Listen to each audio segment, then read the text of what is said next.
Hello everybody and welcome back to my channel. Of course, it's your girl Erin.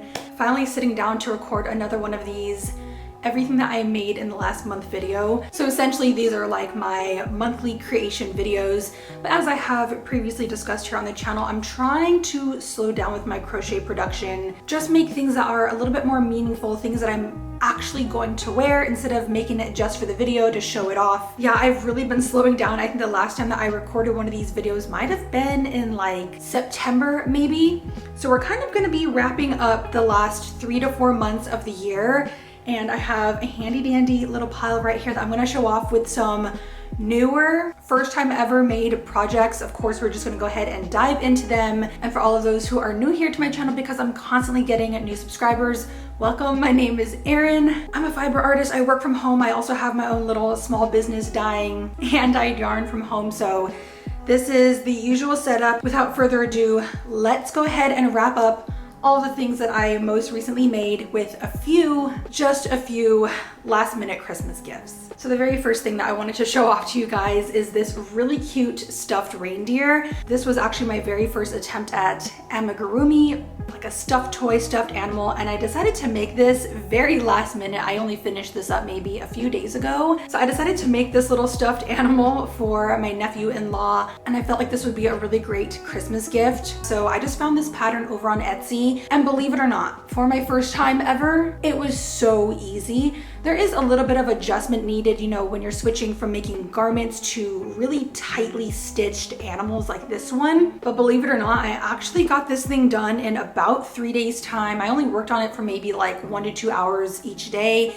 And this is what I came up with. So I believe I used the Bernat blanket yarn. I have the Bernat baby blanket for the body, and then for the antlers, I just used the basic Bernat blanket yarn. She's pretty darn cute. I made sure to stuff her nice and firm with some polyfill. And honestly, the hardest part for me was just sewing all of the pieces together. It was a lot quicker to physically crochet the head, the nose, the arms than it was to like perfectly place the arms and the legs. I had to unravel it a few times and then sew it back on. One thing I do want to note is that for younger kids, definitely underneath the age of 3, I didn't want to use plastic eyes because that could be a choking hazard. I opted to crochet like little button eyes, of course, using some yarn.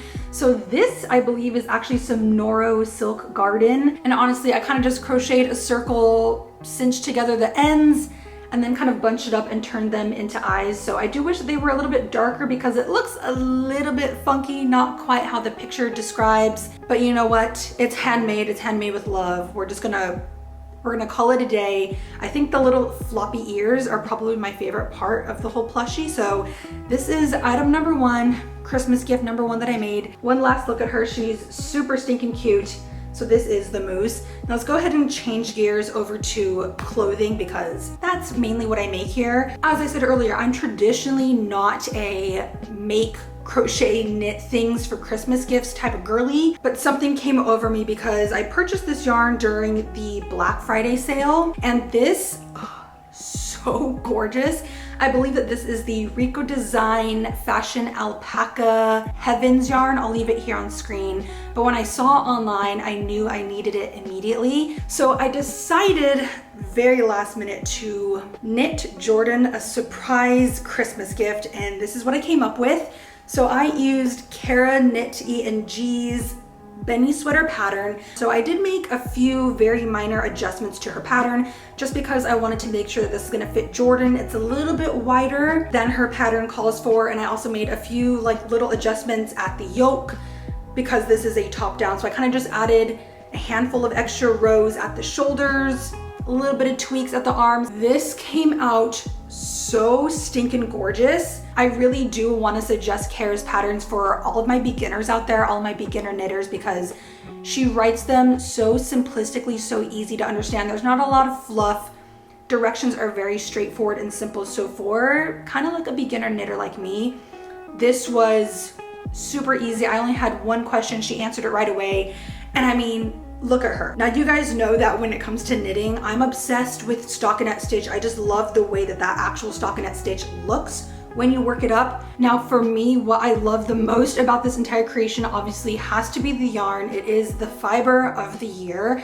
I believe that this is like a baby alpaca and I think polyamide or polyester, but it is so incredibly fluffy. It's very, very squishy and lightweight. So I know that for somebody like Jordan who overheats, he gets very warm. Hopefully with a short sleeve sweater little top like this, he's gonna stay super comfy, cozy.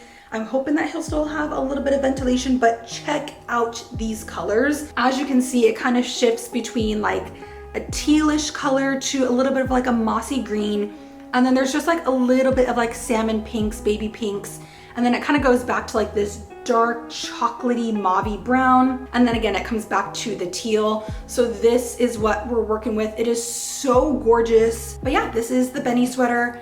Very, very happy with it, and y'all know I will be making myself more of these in the future. Moving along to item number 3 is this super cute little striped sweater that I recreated. As you guys know, I have been trying to go back into my previous tutorials and videos and recreate the items that I've made so that I can physically write crochet PDF patterns for. This is actually almost the same exact pattern from my oversized basic color block sweater. Now, although I really do love that sweater from the past, I think having those big chunky blocks, I don't know, for whatever reason, it's just not the most wearable item for me. And at the same time, I did make that sweater for Jordan, so it's like a large, extra large. So I decided to reattempt that pattern and just make the minor little adjustment of minimalistic stripes. So as you can see, I only used 2 colors this time, and I decided to alternate colors every 4 rows. So we have a little bit more of this very basic striped sweater, but I'm really trying to, you know, dabble a little bit more into the minimalistic, everyday, modern wear instead of things that are like super bright and punchy with color like this one. Don't get me wrong, this is also another favorite of mine, but I need things that I can physically wear with everything in my closet instead of things like something like this with a ton of color that takes a little bit more preparation for. Like, I'm very much a girl who dresses on the go. I don't really plan out my outfits, so I need something really easy that I can kind of just chuck on over jeans, a skirt, some shorts, what have you. One of my favorite things with this sweater as well is that I created a tapered sleeve technique. So essentially what I did was start off with a much thicker sleeve width at the very top of the sleeve. And then as I'm working the rows and the stripes, I start to decrease my stitches. And over time, it does kind of thin out. It's kind of hard to see just because I've been wearing this sweater a lot, but it is thicker here. And then over time, it kind of tapers and slopes up to a much more fitted cuff. That way my sleeves aren't like flopping everywhere if I'm writing. I don't have like big baggy sleeves that are like dipping into food. Y'all know what I mean? So I felt like having that little bit of a tapered sleeve, having it a little bit more fitted, kind of like this, was going to eliminate that issue. And I believe that the yarn that I used for this cute little sweater here is the Hobie Divina. Obviously I used a white and kind of like a cocoa brown color. So this is such a gorgeous fiber. This is another one of those like very cloud-like, fluffy, hollow core types of fibers. And believe it or not, the Hobie Divina is also a baby alpaca and polyamide mixture of fiber. So very, very similar to the Rico Design Alpaca Fashion Heavens yarn. This one just has a ton more fluff to it. This was actually a lot harder to kind of see the stitches and the stitch definition just because it is so stinking fluffy. Where on the other hand, although this is very, very fluffy, you can still definitely see the stitch work. You can very much kind of just see the technique and everything that I use. So I just want to take a moment and thank the sponsor of today's video, Squarespace, for supporting me and my small business, and of course this channel. Squarespace is the all-in-one website platform for creators to stand out and succeed online. Whether you're just starting out or you're currently managing your growing business, Squarespace makes it super simple to create a functioning and gorgeous website all in one place. They have so many useful features. For example, you can connect all of your social media links directly to your website to help drive traffic and exposure for your other pages. With their fluid engine, you can choose from multiple website templates and then further customize the design layouts and details with their drag and drop technology. And with Squarespace, you can sell your products on an online store, whether you have physical items like me, digital downloads such as patterns, or even service products such as classes and meetings. If you're interested in testing out and creating your own website, you can head to squarespace.com for a free trial. And when you're ready to launch and go live, head on over to squarespace.com/itserinb for 10% off your first purchase of a website or a domain. All right, let's go ahead and change gears because this is another one of my favorite makes. I believe I made this right around Jordan's birthday, so the start of November is when I finished this. For everybody who's already going to be asking down below in the comments, I have already chosen pattern testers for this. So we are currently in the process of testing out this pattern. Hopefully we're gonna release it end of January, maybe February. So be on the lookout for this one. Now, what's really fun about this one is that I guess it's not that fun. I spent close to 2 weeks trying to finalize the pattern for this. And when I tell you guys that trying to make a pattern from scratch is so stinking difficult, it took me so many times and retries to figure out how I wanted to crochet like the little flower blossoms on the sweater. So as you can see, we have mostly a basic mesh design, but every few rows I threw in these really gorgeous like puff 3D flower stitches. And that is what took me so long, was trying to align the flowers, get that stitch correct, and then also match it up with the meshy rows. So overall, this is what the sweater looks like. We just got the mesh, we got the little 3D flowers here and there. And then I had a lot of fun with the neckline because usually I'm like a high neck girly, but for once I wanted to create a very basic pullover sweater that had more of like a casual neckline. So I will show some photos right here, but it has a little bit more like a boat neck style, a little bit more crew neck, not so tight and fitted. And this was also really fun because I got to use my own hand-dyed fiber. So this is the colorway River Spirit on sport weight, superwash and nylon blend.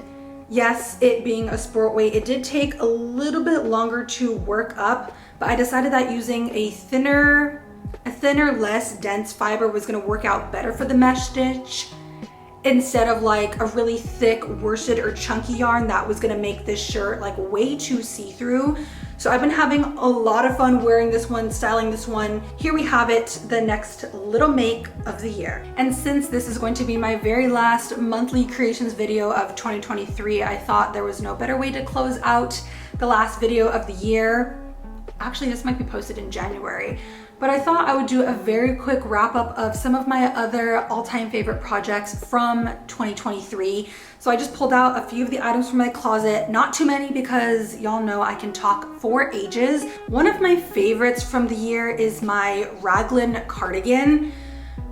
I mean, do I really have to say too much about her? But this was really fun because I got to use my garden party on fingering, double-stranded with my Buddha colorway on lace weight mohair, and this is what we came up with. Just like all of my other Raglin creations, this is created the same exact way, crocheted with the same exact technique. The only difference is that for the cardigan, of course, we need her to be open at the center. So all I did was not connect my starting chain for the Raglin in the round. I just left it one long chain, marked my 4 little increases, and then worked the Raglin like normal. So I love that this is a very basic and simple kind of like throw on piece to kind of just cover up my shoulders if I'm wearing like a tank top or a dress and I don't want to be super revealing. And then for a little bit of fun and flair, I decided to add just this little bit of like a wavy flared nature to the bottom of the cardigan. So in my tutorial, you are allowed to just make the cardigan straight down, make it one very basic rectangle. Or if you guys want to, like me, I decided to add some more Raglin increases just to give it a little bit more shape, a little bit more like body and flair to the actual cardigan. This thing is so breathable, so flowy, and super, super lightweight. So whether you guys live in a temperature climate like me in California, where although it's about to be Christmas, it's still 70 degrees every day, you can still wear this in the winter, or of course, likewise, you could wear this in the spring. But these colors speak to my soul. I absolutely love them. The next one of my favorites is my penny polo pattern. This has a special place in my heart because This was actually the second pattern that I ever wrote. I really wanted to go above and beyond my expectations, and I ended up creating this lacy little polo. So of course we do have buttons here along the front side. You can leave it open, button it up however you would like it. And then to top it off, y'all know I'm a huge fan of like polo collared necklines. I wasn't actually planning at the time, but I'm really glad that I decided to go with, again, very basic neutral earth tones for this top because she is extremely wearable. So I believe that this is the Hobie Friends wheel in 2 different colors. This is labeled as a number 2 sport weight fiber, but in my opinion, she is truly a sock weight, a fingering weight fiber. It is very, very thin. So this did take a good amount of time to make, but I am very, very happy with the outcome. It's just so easy to wear. I love that it has like a drape, a flow. It's funny because when I finished this top, Jordan lost his mind. He said this is one of his favorite creations of mine, and immediately he tried it on. It looks a little bit cropped on him, but you know what? The fashion is there, the design, the style is there. I really do love the Friends line, so check this one out. Pattern is also available on my website if you guys want to make this for yourself. Y'all should really just go to my website and see how my other pattern testers made this because the color combinations are off the chain. One last favorite that I haven't really talked about too much on my channel, and it is this like 60s inspired polo shirt that I made for Jordan. I think I actually made this at the very beginning of 2023. So you guys probably haven't seen it too often. Surprisingly though, I did make this in his size. It took quite a minute to make, but my favorite thing about this top is that I got to use one of my favorite stitches, which is, I don't even know what it's called. It actually looks a little bit like it was kind of knitted up. So this is what we came up with. I love the little faux knit stitch look. Y'all know I'm a sucker for the stockinette. So it's kind of giving off that little technique design. If I can remember correctly, this is also a Rico design fiber. What's the name of it? And with this colorway, you do get an overall tonal, semi-tonal coloring with subtle, very, very subtle shifts in color. So it does kind of have like a gradient ombre effect, but from a distance, it does kind of just look like a dusty, dirty blue. We got a little bit more of like a fitted drop sleeve. I really wanted to recreate kind of like that 50s, 60s look where men were wearing things a lot more fitted, but it still looked very almost formal. Like it looks so good, but when I wear this, it kind of gives me like 90s mom vibes. It's so crazy how one style of top can look so different on 2 different people. I'm just gonna bring you guys in really close so you can really see that waistcoat stitch. That is pretty much gonna be wrapping up all of my favorite makes of 2023 as well as my most recent makes. I just want to say thank you guys truly from the bottom of my heart. Thank you guys so much for being here, for being a part of my channel, for helping us to grow this community together. I could have never imagined that this would be my job 5 years ago, and I love every minute of it. I hope that I can just continue bringing you guys the content that you want to see, content that inspires you, anything that is going to motivate you guys to create, to get creative, to use your hands. In case you guys didn't know how much your love and your support and your kind words mean to me, y'all really do get me through the good days and the bad days. You guys have been supporting me for so long, and I'm so glad to have you guys here. We're gonna be coming into 2024 hot and heavy. I love you guys. I'll see you very, very soon. Bye.